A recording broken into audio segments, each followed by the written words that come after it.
Hey, morning everybody. It's another new dawn again. It's a morning for me again. Today we're going to talk a little bit more about coffee. And this conversation was triggered by a friend of mine again when he asked me, Alfred, what is the difference between specialty coffee and coffee, just the coffee that we drink anyway? I'm in East Africa and I'll say we have really good tasting coffee in East Africa, though specialty coffee is still yet to appreciate around here. So what I did is I told him then I'll be able to do a video and maybe explain one or two things so that all of us can learn something. So specialty coffee. Um, when you make it a quality priority in one, choosing where you need to grow your coffee. Two, how you want to produce it. That is in relation to do you want to produce organic coffee, which means you don't want artificial fertilizer to get into the coffee and herbicides, or do you want to do exotic? Go along with the current technology where there is so much innovation where not only are we having good tasting coffee, also the yield, that is the product, the production, the volumes are higher. If you make that a priority in quality, that's a good thing. Now, in the mainstream, the standard is vast. Well, we have one standard because we are all looking for to do something, through quality and specialize in it, which means you have to create a standard. You have to come up with a standard. If you go to all the coffee producing countries, you'll find a standard. Well, there is global standard where, of course, the developed countries have been able to merge with all the knowledge and technology and be able to come up with a standard. Of course, there is SCA, which is really good.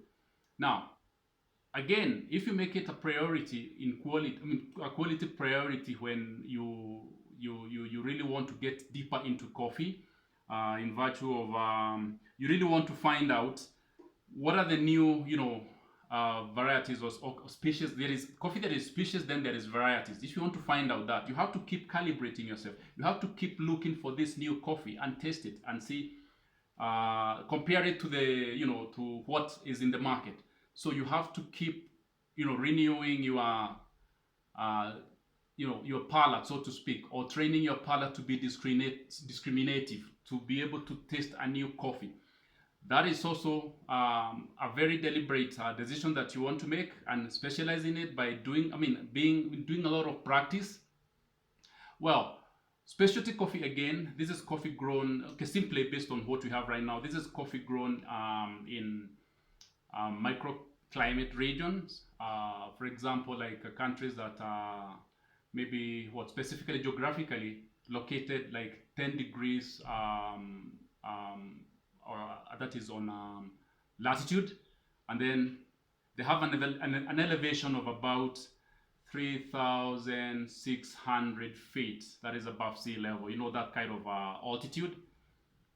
That is simply where exemptionally delicious coffee comes from. Examples are countries like Ethiopia, where these are the guys who discovered coffee.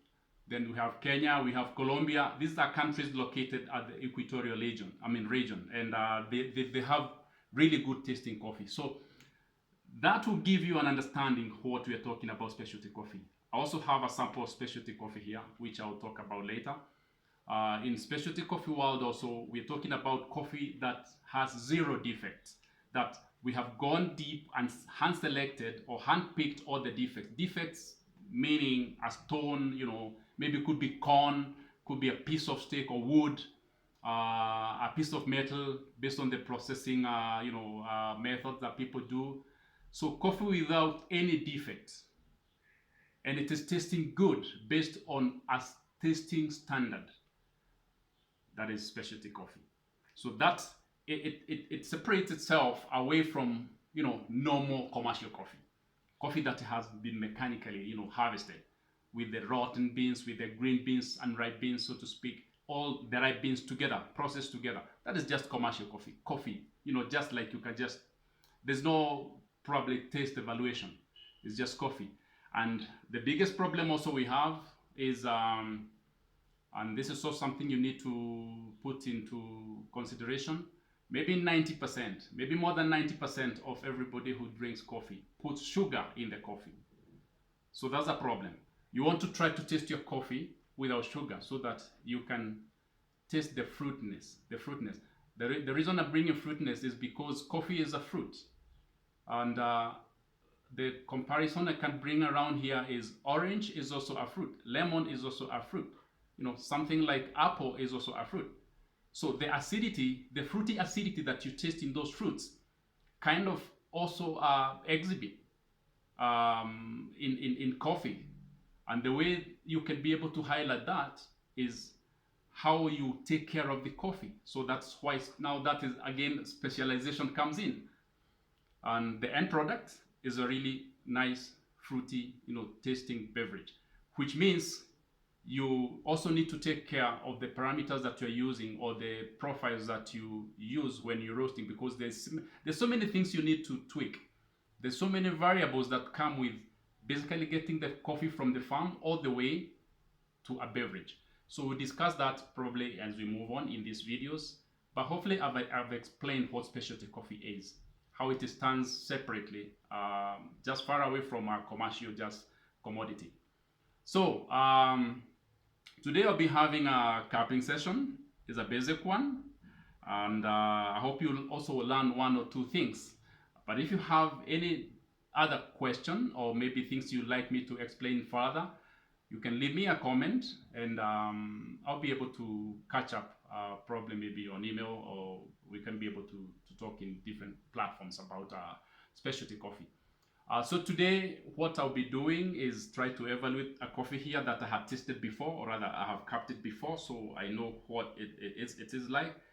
This is just a video to be able to show you the basics of how you can be able to start training your palate by tasting coffee in a way that I'll explain here. I'll be able to just go ahead and do the practice.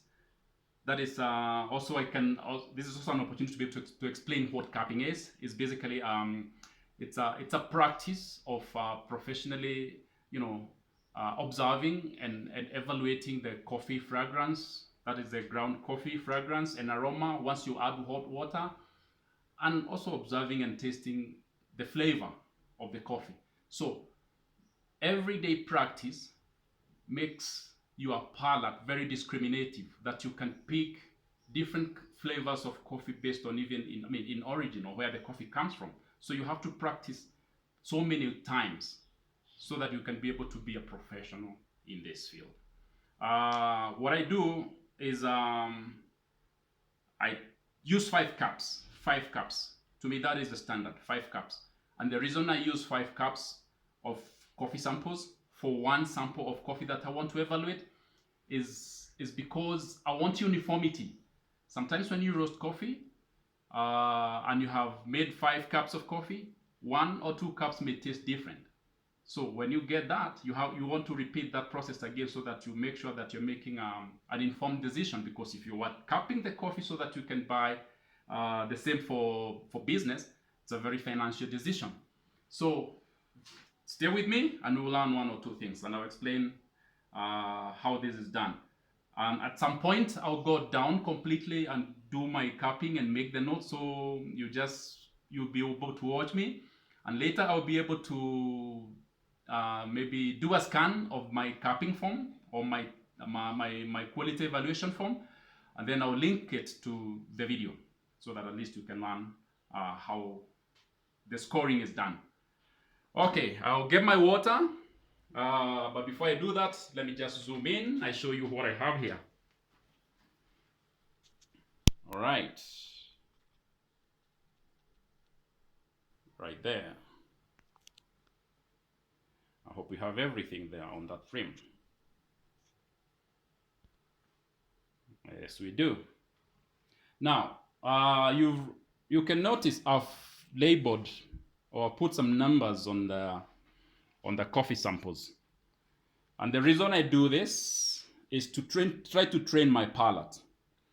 In East Africa, we have great coffees. I have to repeat that again. So what I do, for example, I'll on the numbers that I've done on the sheet on my counter, I also do the numbers, small stickers under the cups of coffee. There could be, say, for example, a Kenyan, an Ethiopian, Ugandan, and Tanzanian. Those are really good coffee sometimes. And once I finish my cupping, I call someone else to juggle the cups or mix them up. And I come again, I do blind tasting so that I can try to test my palate, whether it's discriminative. Sometimes I usually score all of them out of 5. Maybe, okay, we are talking about Kenya, Ethiopia, Uganda, and Tanzania. And then one of the cup can be the same coffee. So 2 cups the same. So it's quite an intense kind of practice, and it works. So that way you train your palate. What you can do to do that, probably even where you are, when you go to the store or where you buy your coffee, your favorite roaster, sometimes there is also another competitor. Buy two coffees. That is from the favorite roaster that you like and another competitor. But make sure they are the same roasts. So you go grind them and make those 2 coffees like I'm going to do it here. And then later get someone to mix the cups up and see whether you can identify which is which.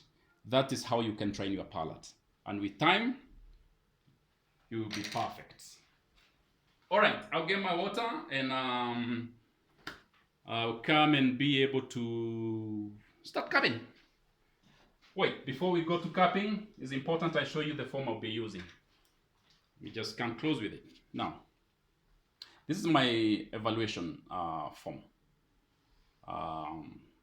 You see, I had pre-filled this already for the interest of time. I have also tasted this coffee before, so as you can see here, I had marked it Jima or Harrar. That was a prediction that I do, whether I can tell where the coffee comes from. It is a Harrar anyway. And if you look at the roast profile, it's medium.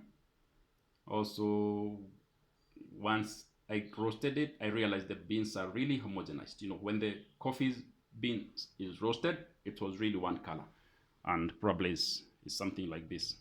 Wait, I don't have the right. Oh yeah, it's one color.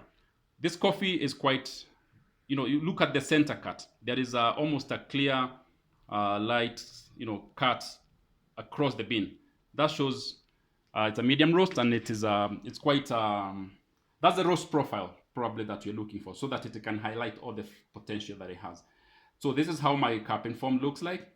It comes from there is a roast level, there is a fragrance and aroma. Once I add the water, there's the flavor score, aftertastes, acidity, body balance, all that. And there's a place to make notes, quite elaborate, so that you be objective, not subjective in this. So right there, it's all when you do the evaluation, it's out of 100. So a specialty coffee should score at least all the way to 100 points.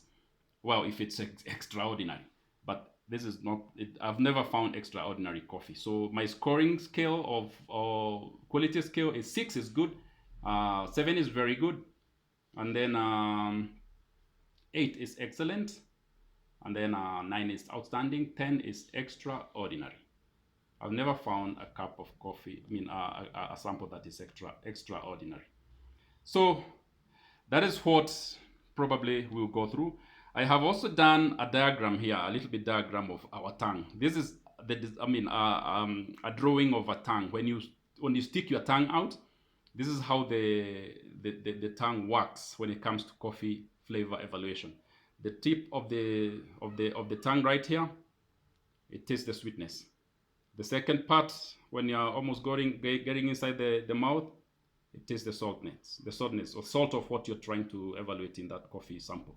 Then the sourness, then the bitterness. The bitterness when you're almost swallowing. So a good example I can give you is like the tingling sensation that you get when you almost want to bite on a lemon. You know that kind of the ejection of saliva that comes from the back of your mouth. That is probably what we'll be looking for here in the coffees that we're looking for. So all these flavors put together, all those factors, they explain about the acidity. The acidity is the brightness or the dullness or blandness of the coffee, the texture, all that put together, we call that acidity in coffee. So hopefully you learn as we move on here, and hopefully I'll finish this score sheet and then I'll put it up. So, all right. So right here is just to come and bring my water and I'll be able to do the cupping.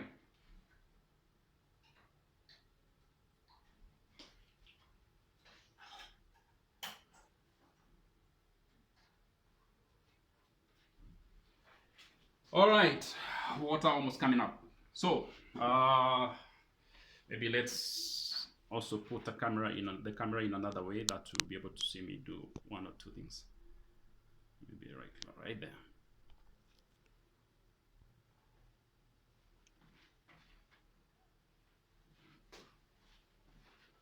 All right, I'll go down. I only need my pencil and my eraser or rubber because sometimes I correct. I go back. So how to smell the coffee is you agitate it like that to taste the fragrance. You go like that.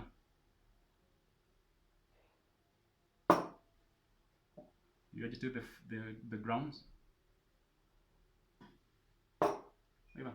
Very important. The ground here is simply coarse grind. Coarse grind, very big particles.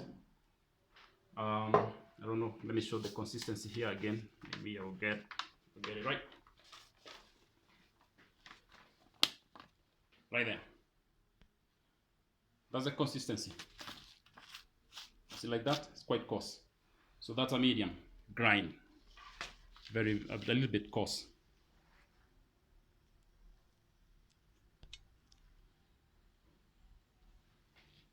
So let's continue.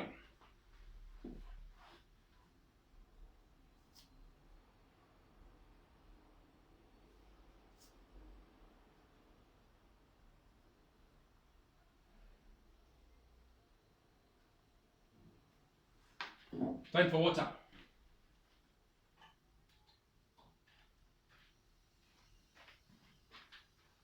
Then we go like that.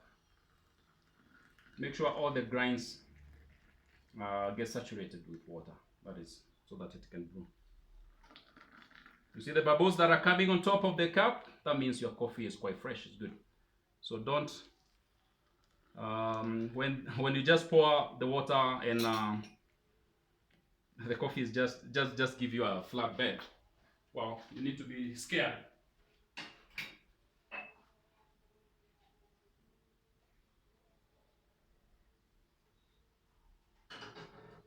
All right, more water.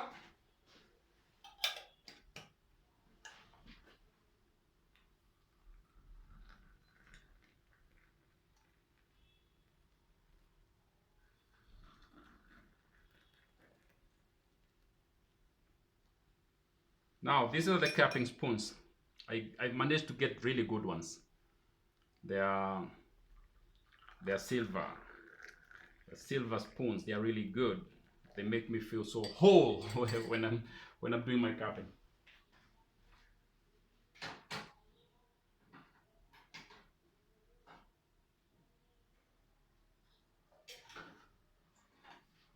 And the reason we have a glass of water or maybe two is to rinse the spoons because you don't want to contaminate one sample with the other. So I just put a spare glass of water right there.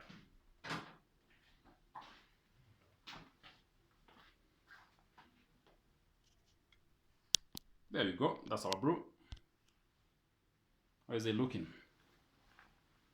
It's looking good. We usually give a window of 4 minutes, at least 4 minutes, so that the coffee can brew, extract nicely, and then we're going to break that crust.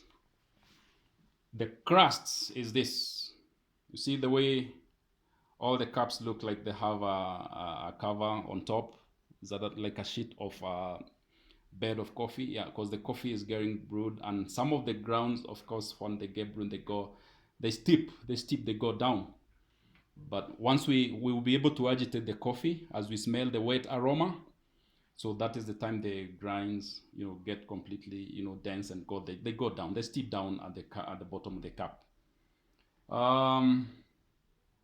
Yeah, that's how now we do that.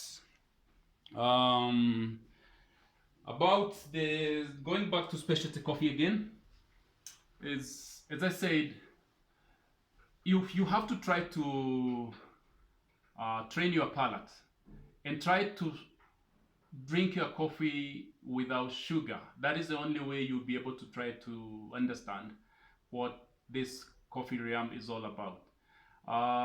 In the developed countries right now, there is no question that there is really great coffee out there, because people have really invested heavily in making this beverage the best that they can. In developed countries, it's not about where do I get the best coffee. That question doesn't apply anymore. It is, where can I get an Ethiopian? Where can I get a good Colombian coffee? Where can I get a Kenyan? People have really excelled in dialing in or brewing a very good cup of coffee. So, and I have this campaign that we should be able, everybody deserves a great cup of coffee. So it's good to join hands and see what can be done to make sure that this beverage comes out the best way it can. I think it's almost time for us to be able to break the crust. Just to, yeah, and the camera looks good. So I'll go down. I'll continue doing my notes. Oops. I have a napkin there to be able to try to get the drips off. So we go like that 3 times.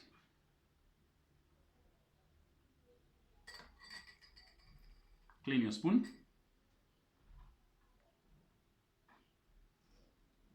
Maybe it's very full, but it's okay, still okay. Okay, wait, very important point. The brewing recipe.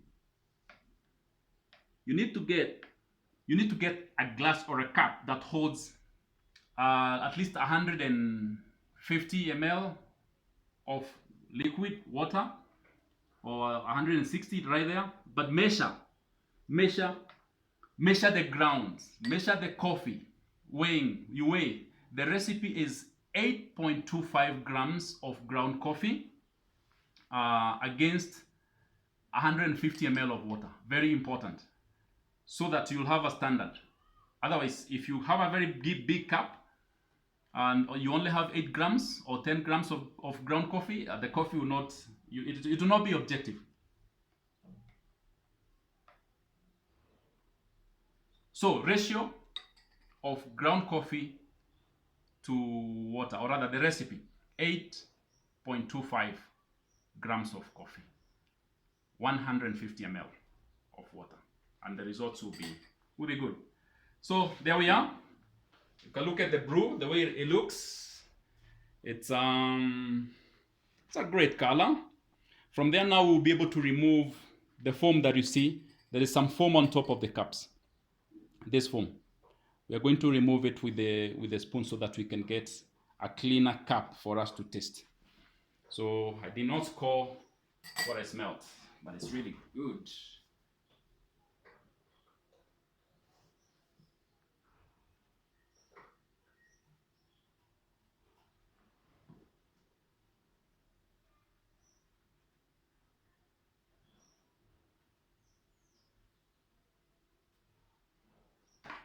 Okay, time to remove the crema or the foam on top.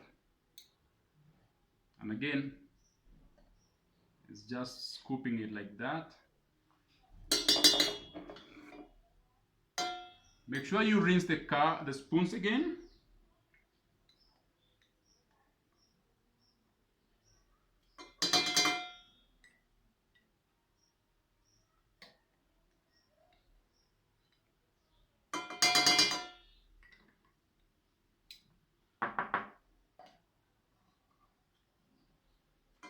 There we go.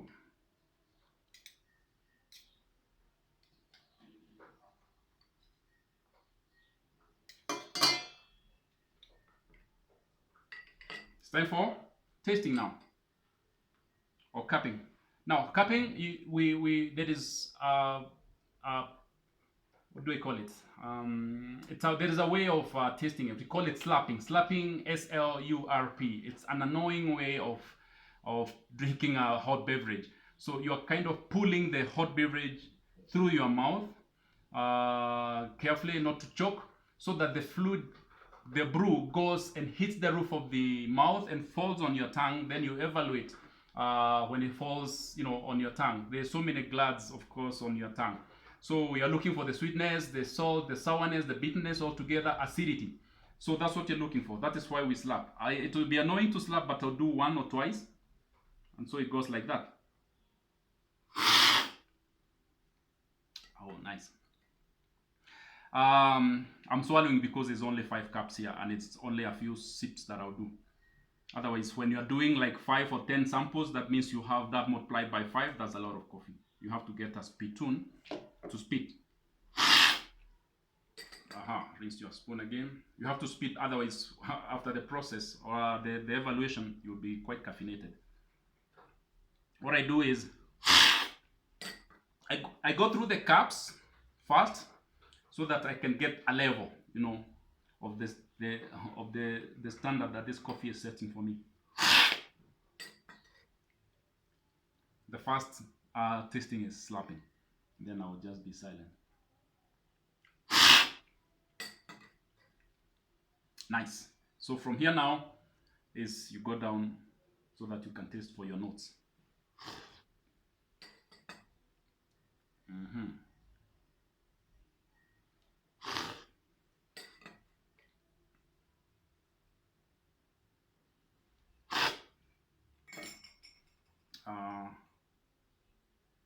a minute.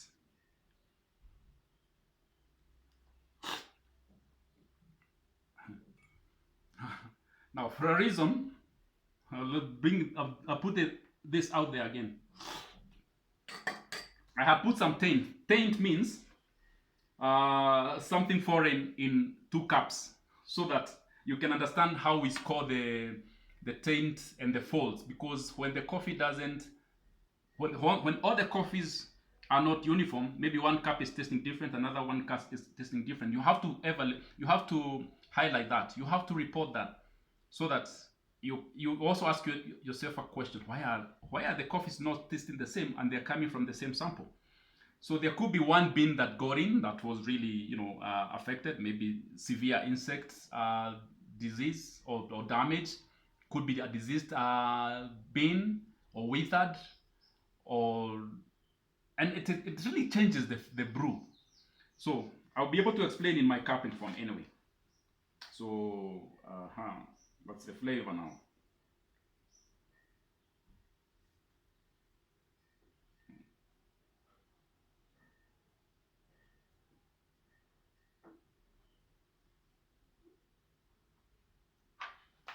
Good. I think that explains, because of interest of time, I'll not keep you waiting. I guess you have had quite a good time to understand how the cupping session goes. And I'll be able to put down, as I said, the cupping form, so that you can be able to go through it and see how the scoring goes. I'll also explain on the video description, so that you don't get lost. And I hope we'll be able to learn more as we move on. So just a parting note: drink coffee and stay safe. I'll see you in the next video. Have a nice one.